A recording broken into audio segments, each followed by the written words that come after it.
In the heart of Latin America, a hidden financial pipeline disguised as a routine car wash was secretly funding the rise and fall of global political empire. A simple, routine investigation into a local business uncovered a sprawling network of political kickbacks and corporate corruption that shook an entire continent. Number 10, in greater detail. Because of the impacts because of the impacts it had on not just Brazil, but the rest of Latin America. So what we're going to do here is we're going to set up the context on what was happening in Brazil, how this corruption scandal had happened, and what are the implications of it. So the first question that we need to answer is what is going on in the first. What started as a minor money laundering probe quickly snowballed, exposing an intricate web of elite collusion. The fallout from Operation Car Wash did far more than disrupt corporate boardrooms. It deeply destabilized Brazil's economic, social, and political landscapes. In a criminal case, a corruption case, it's something that Brazil needed to pass through in order to take a step further in order to be a better country with more justice, without inequality. I think that's why the importance of car wash. And how do you see that advancing? Are you about the future of Brazil, for example, and is that... The sheer scale of the corruption shocked the public, proving that the rot had penetrated the highest offices of the land. As the investigation deepened, the prosecutors and judges leading the charge were elevated to national heroes, praised for finally tackling the elite. Task force. And the reason why is because their investigation started with a money laundering operation that started in a car wash, but then it just expanded to almost the whole government. So there you go. Lava Jato, it's okay for no corruption. Lava Jato has become a work of art itself, with broad support of the public. Lava Jato bumper stickers are everywhere. Judge Moro has become a folk hero. And Delton has a best-selling book on the operation. It seemed like a new era of accountability was dawning, as citizens demanded blind justice regardless of a suspect's status. The most dramatic turn occurred with the historic imprisonment of a global political giant who was actively leading the presidential polls. But by far the most important event that took place in Brazil was the imprisonment last year of former Brazilian President Lula da Silva. And the reason his imprisonment was so important wasn't just because he's a giant on the world stage in the democratic world. Even though he is that, he was elected as a former labor leader, as somebody who grew up in intense poverty, who was illiterate until the age of 10, who lost a fig. Removing a highly popular frontrunner from the race completely reshaped the democratic future of the country. Scholars and global analysts quickly began documenting the ramifications of the scandal, analyzing exactly how deep the institutional rot went. Ladies and gentlemen, to the discussion of corruption and the Lava Jato scandal in Latin America. A new book published and co-edited by Paul Lagunas in the Portuguese edition, as well by Fernanda Odija and myself in a minor role as well. Today's discussion will be about how we see and how we take the main lessons from this. This was far more than a standard criminal trial. It was an extensive look into how systemic bribery can cripple a regional economy. The relentless legal war continued to claim casualties as investigators targeted corporate giants and powerful politicians from multiple parties. From the DOJ and its relationship to Lava Jato, which is, of course, the corrupt political operation that was aimed at the Workers' Party, which generated the trumped-up and fraudulent charges which have made Lula a political prisoner, which facilitated Bolsonaro becoming president. And I would just say this, too. This is speculative, but I would say that, you know, the people in the Lava Jato, in that world, and its backers and the oligarchs, they probably wanted some mainstream right-wing oligarch Brazilian party to replace, to win the 2000. No one was safe once the independent judiciary began tracing the complex web of offshore accounts and hidden contracts. Shocking revelations of underlying judicial bias caused a massive political earthquake, casting severe doubt on the legal process itself.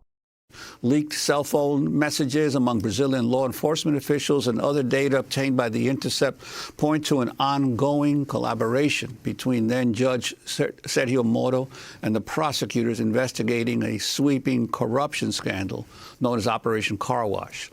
Lula was considered a favorite in the lead up to the 2018 presidential election until he was put in jail and forced out of the race on what many say were trumped up corruption charges. The leaked The weaponization of the judiciary to destroy political rivals completely shattered public trust in democratic institutions. Researchers analyzing the scandal highlighted how corporate lobbying had devolved into a highly structured machine of systemic bribery. The English version of the book Lobbying Uncovered: Corruption, Democracy, and Public Policy in Brazil. This book results from a project born in 2015 to discuss lobbying in Brazil and its consequences. Woodrow Wilson Center, INSPER, and Fundação Brava supported it from the beginning and made it a reality. We say the same about Jato and its effort to raise awareness. When business success depends entirely on who you can bribe, the free market collapses under the weight of corruption. Insiders and legal experts finally stepped forward to expose the exact mechanics of how these multi-million-dollar state contracts were secured. Key witness in Brazil's notorious car wash scandal, victim of a spurious Interpol Red Notice, and recipient of a 2021 Blueprint Prize for whistleblowing. That's a mouthful and a half. Welcome, Jonathan. Just to start, your first case of blowing the whistle against SBM Offshore was in 2012, which is obviously a long time ago, and it's something that is still ongoing. Would you be able to take us back to 2012? What did you first uncover? Courageous individuals risked everything to show that paying massive bribes was baked directly into the corporate fabric. To fund these massive political kickbacks, operations utilized highly sophisticated financial fronts to completely obscure the paper trail. Money laundering enables cartels to produce the most lethal thing that they produce around the world, and that's corruption. It enables them to be able to control countries, presidents of countries. Operation Sea Chase was a multi-agency task force to prosecute the biggest money launderers of the Medellin cartel. Most of the people I dealt with were high-level drug traffickers who had hundreds of millions of dollars. I'm doing this interview in silhouette because two agencies and an intelligence. Hiding hundreds of millions of dollars requires embedding illicit cash into legitimate, cash-intensive operations. Utilizing mundane, everyday businesses like a car wash became the perfect method to wash dirty money before sending it to politicians. Opened. Oh. And then it just takes. Oh, it took out his door. Takes the back hatch completely Ow. off. Oh, Circle K. Nice ad for Circle K right there. Yeah. Why didn't they reclose it though? Oh, unless they're not in the car, but. Well, no, you would be in the car. Maybe you just didn't. You couldn't trigger it to close They probably enough. freaked out, is what they did. What do I do?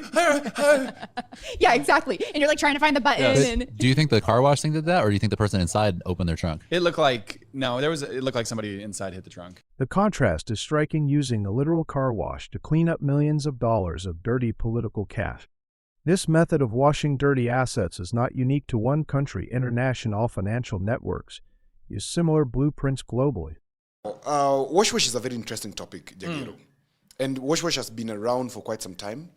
Basically, wash redefined or wash clearly understood is money laundering.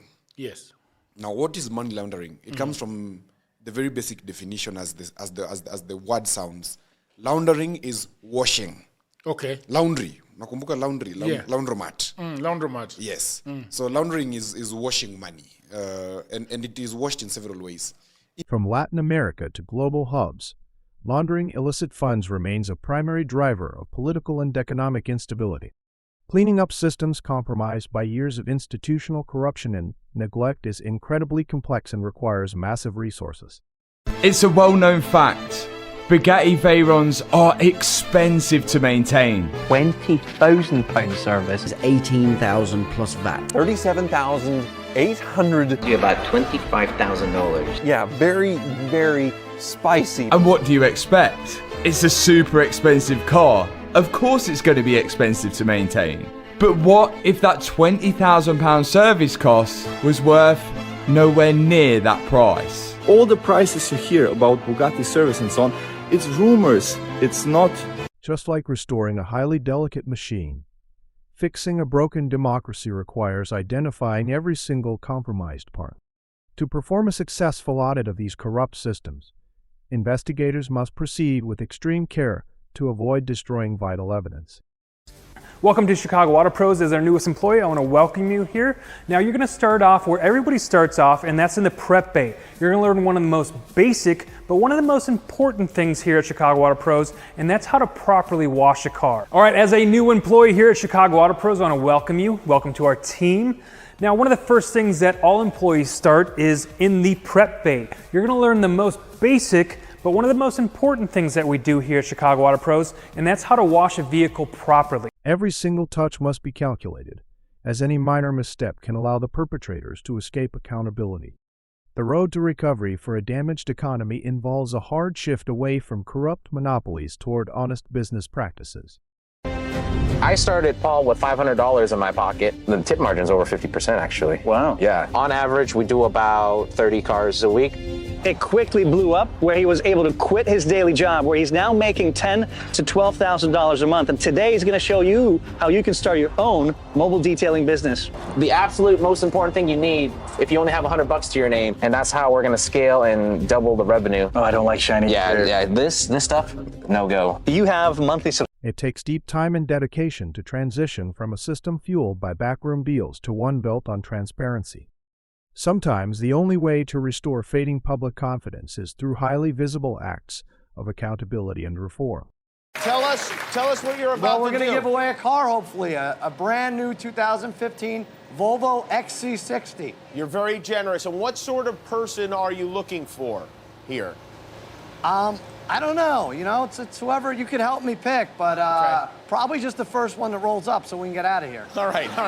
Let's find someone who's as nice as their car is crappy, okay? Tell us about the vehicle you're giving away. Oh, my God. It's white. It's in the corner. Showing the public that even the most powerful figures face scrutiny is essential for rebuilding trust in the system. When the evidence is overwhelming, the legal system has no choice but to hand down severe punishments to the guilty parties. To life imprisonment. The verdict, delivered yesterday in a packed Yukon Territory courtroom, marks the stunning conclusion to what many are calling the most significant criminal case ever to emerge from the world of reality television mining. The father-son duo, known for their distinctive Dutch accents, colorful language, and aggressive mining tactics, were found guilty on multiple charges, including massive environmental violations. Convicting those who thought they were entirely untouchable sends a powerful warning to anyone else trying to cheat the system. Throughout financial history, corrupt actors have relied on elaborate person-as-in-confidence tricks to infiltrate the highest levels of power. I always looked a little older, so I started saying I was 26 years old. People started paying me a little more money, but not enough to support myself. So I got into the habit of starting to write personal checks without having any money in the bank. And the more I did that, the more confidence I built up that I could do it, and found that people easily accepted my checks. Most people don't realize how gullible the average storekeeper is. Deceiving the elite is often surprisingly simple when you look and act like you belong in their inner circles. Even royal figures have found themselves ensnared in global financial scandals by associating with highly questionable financial operators. But he had the most extraordinary ability to bring extraordinary people together.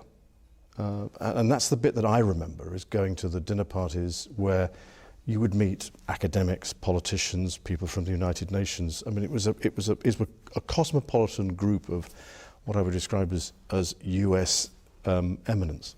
Was that his appeal then? Was that what you, because you were perceived by the public as being the party prince. Was that something? When elite figures ignore clear warning signs for the sake of access, the reputational fallout is swift and devastating. Facing intense public outrage, those accused of coddling corrupt operators often try to justify their actions under the guise of useful networking. Soliciting prostitution from a minor. In 2010, just months after Epstein's sentence ended, The prince was seen in this video obtained by the Mail on Sunday, appearing in the doorway of Epstein's New York home. While he admits he stayed there for 4 days, he now says he came to end their friendship. But you were staying at the house of a convicted sex offender. It was a convenient place to stay. I've gone through this in my mind so many times. At the end of the day, excusing relationships with convicted financial predators as mere business opportunities is a deeply flawed defense. The ultimate cost of ignoring these ethical boundaries is the complete destruction of one's professional standing and public respect. Transitioning out of the Navy at the time, and in the transition, I wanted to find out more about what was going on, because in the Navy, it's a pretty isolated business because you're out at sea the whole time. And I was going to become the Special Representative for International Trade and Investment.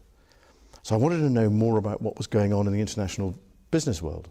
And so that was another reason for going there. And no amount of historical prestige can shield an individual from the consequences of enabling bad actors.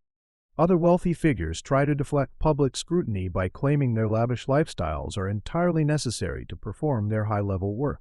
Not the people. The main reason is because of the need. If I flew commercial, I'd have to stop 65% of what I'm doing. That's really the main. Isn't it true that you want to fly commercial so that you can fly in luxury? How much money did you pay for Tyler Perry's Gulfstream jet, for example? Well, for example, that's really none of your business, but... Isn't it the business of your donors? Listen, I paid. Attempting to justify extreme personal luxury while relying on donor funds is a classic symptom of unchecked entitlement. When massive scandals break, elite figures often turn to friendly media outlets to try to reclaim control of their public narrative. Obviously, Piers traveling for work, the studs come out to play. She posted this on her Instagram. Does anyone have the off button for the Morgan 3000? Been looking for the button for 13 years and it sounds like it's about to blow. Might be our marriage. She said if anyone's distracted enough to make you slice half your own head off, it's Mr. Loud. Don't rush home, Piers. There is way more Instagram posts to go through and as you get the drift as her just making fun of him, light stuff, but these guys actually take breaks in their... Controlling the media is a powerful temporary tool, but it cannot forever hide the underlying truths of a systematic scandal. Sometimes the dark truth is exposed in the most public way possible, catching the accused completely off guard on camera. I'm nervous, but I do have support here. I've been in a relationship with my baby's father since I was 16 years old. We got married. We've been married for 5 years. He recently left me, and I just saw him here with his new girlfriend. Okay, so he's here? Okay, so what's your question? This is all fresh for me, so it's like... Hold on. Wait, hold on. This is all new. This is all fresh for me. You said what? This is all new for me. Like it's all new for you? Yes. There is absolutely no hiding when the consequences of your private actions are suddenly brought into the bright spotlight. These sudden moments of exposure highlight the complex double lives that many corrupt top raters led right before their ultimate downfall. Well, to be fair, I am wearing platforms, so just a little bit of elevation. You got some height, though. I got some height. I wish you could donate a couple inches. Do you want to like take my feet? I might, chop my legs off and I'll give them to you. Have you seen those knee transplant or like stretcher things people do? Yes, it's so bad for you. It's so dangerous. It's so bad. Oh man. I won't go that far. I'm fine. It's fine, you guys. I'll put some heels on. You're mini. You can fit right in the nook. You know what I mean? Like right just here. Fun size, as they say. Polly Pocket. I'm so excited to have you today. Thanks for having me. Maintaining a facade of perfect respectability becomes impossible once the very first crack in the armor appears. For some elite figures, the downfall begins when they fail to recognize the value of the very people they are trying to exploit. I had left after a 6-hour delay out of O'Hare. It was a Tuesday in November, the kind of cold that doesn't care about your coat. I'd been awake since 3 in the morning, first because of the delay notification, then because of the rebooking chaos, and finally because my brain simply refused to shut down the night before a presentation that 3 years of my career had been quietly building toward. I wasn't nervous. I want to be clear about that. I was exhausted in the particular way that only happens when you've been running on adrenaline for so long that your body has forgotten what calm feels like. Entitlement often blinds people to reality, leading to demeaning public interactions when their true standing is revealed. In the end, the true victims of these systemic betrayals are often the most vulnerable citizens who were promised total protection. The second time, a server pushed through the kitchen door, eyes wide, and said, yo, they're calling your name out there." Serwa looked up, soap dripping from her hands. "What?" "The keynote speaker, on stage. He just said your name, twice." Serwa Boama, 22 years old, orphan, dishwasher, stood in that kitchen with suds running down her forearms and tried to understand why a man she had never met was calling her name. The emotional weight of a broken promise is the real, unmeasured human cost behind these institutional failures. Shifting toward a genuine culture of integrity requires intensive research and systematic retraining of future global leaders. Our keynote speaker, Kathleen Buse. Starting at Kodak as an engineer, Dr. Kathleen Buse has worked in various technical and management roles over the past 25 years. More than 25 years. Sorry. I'm really old. I know. She really wanted that qualifier in there. Sorry. Her second career has been as a researcher and an advocate for women. This has been framed by her practical experience in technology-driven and male-dominated organizations. Dr. Buse's unique research has... True reform is not a quick fix. It requires understanding the complex factors that drive unethical behavior. The ultimate lesson of these sprawling scandals is that transparency and ethics must always prevail over raw greed and political power. I tell you earlier, I'm actually going to the gala too. Well, guests aren't supposed to arrive for another hour, so get out of my way. Didn't you hear me? I did, but the host asked me to come earlier to go over a few things before my speech. What speech? I'm giving the keynote speech tonight. You? Yes. That doesn't make any sense. Why would they ask someone like you to be the keynote speaker when they have me? Oh, this is outrageous.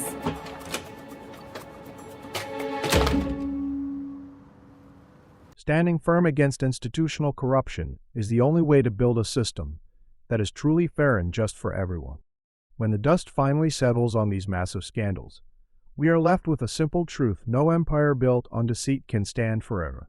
In the downtown den by Simon Danchuk. Simon, of course, well known to the downtown audience because he's been our chair in London for a number of years, continues to work with us on the policy and research side of the business, but he's been a busy lad. He's been authoring what I think sounds like a fascinating book. And Simon, good day to you, but tell us about this fabulous new publication, new book that you've authored. The legacy of these trials remains a powerful warning that transparency must eventually balance the scales of justice. True accountability requires a deep look at the structural failures of our past rather than ignoring the cracks in our institutions.